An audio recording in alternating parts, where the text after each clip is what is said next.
बनेगी नहीं, क्योंकि आपको बिल के ही काम करना है। लेकिन अभी जैसे कि अभी पहले भी ये बात आई थी कि एक तरह का संघर्ष जो है वो कहीं ना कहीं नजर आ रहा है हम सबको। टकराहट तो नहीं होना चाहिए, इसलिए क्योंकि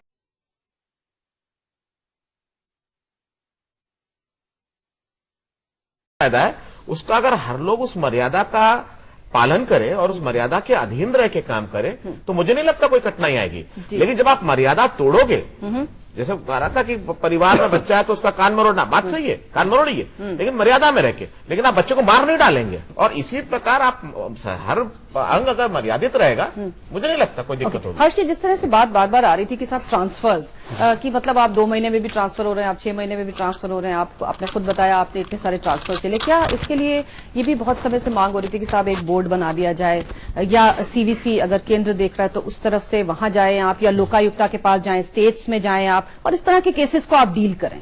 जी, ट्रांसफर्स को नौजवानों के चेहरे को देख के मैं जब एकेडमी में भी जाता हूं हर साल, जब पहले बार चेहरे देखते हैं, जिलों में भी जाता हूं तो बहुत उम्मीद रहती है।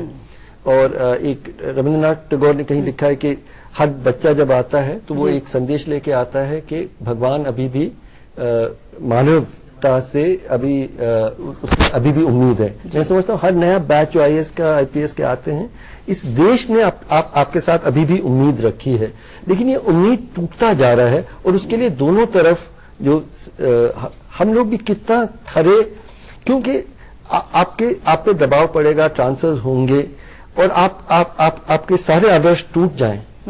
यहाँ भी समस्या है। मुझे लगता है कि हमें कहते कि यूपी बिहार बड़े अच्छे कार्डर समझे जाते थे, अब लोग वहां सोचते हैं कि मतलब कैसे उससे छुटकारा पाएं।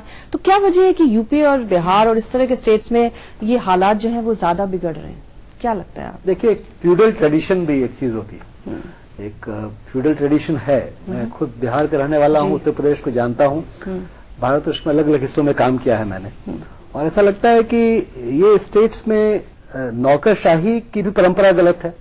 पहली बात तो ये है। ये अलग बात है कि उसमें बहुत अच्छे लोग भी होंगे, बहुत सारी बातें होंगी, लेकिन एक फ्यूडल अप्रोच ये स्टेट्स में नौकरशाही ने भी अडॉप्ट किया था एकदम। और ऐसा नहीं कि उनमें ये चीज नहीं थी, ये चीज उनमें भी जो अवगुण आपको नजर आ रहे हैं या हम सबों को नजर आ रहे हैं पॉलिटिशियंस में, वही अवगुण ब्यूरोक्रेट्स में भी हैं। ये सारे चूंकि एडमिनिस्ट्रेशन में पक्के थे, उन्होंने एक ट्रेडिशन क्रिएट किया, जिसके बावजूद कि स्टेट में ये ट्रेडिशन था फ्यूडलिज्म का।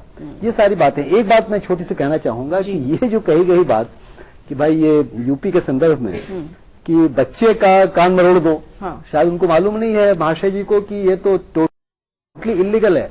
कॉर्पोरल पनिशमेंट भारतवर्ष में गैर कानूनी हो चुका है, पूरी तरह से गैर कानूनी हो चुका है। किसी साहब जो है वो या चाइल्ड कमीशन से जुड़े हुए बच्चों के अधिकारों को तो जाहिर है क्योंकि मैंने कितनी इंक्वायरी कराई, कितने पनिशमेंट दिलवाए। अब बेचारा आईएएस ऑफिसर बच्चा बेशक ना हो। हाँ, बोलिए। जो जनता के लिए काम करना चाहते हैं, उनको ईमानदार के लिए दंडित किया जाता है, और जो भ्रष्ट अधिकारी हैं, ऑफिसर हैं, उनको भ्रष्ट होने के लिए उनको इनाम दिया जाता है, चाहे वो कहीं की भी सरकार हो, कहीं की भी पार्टी हो।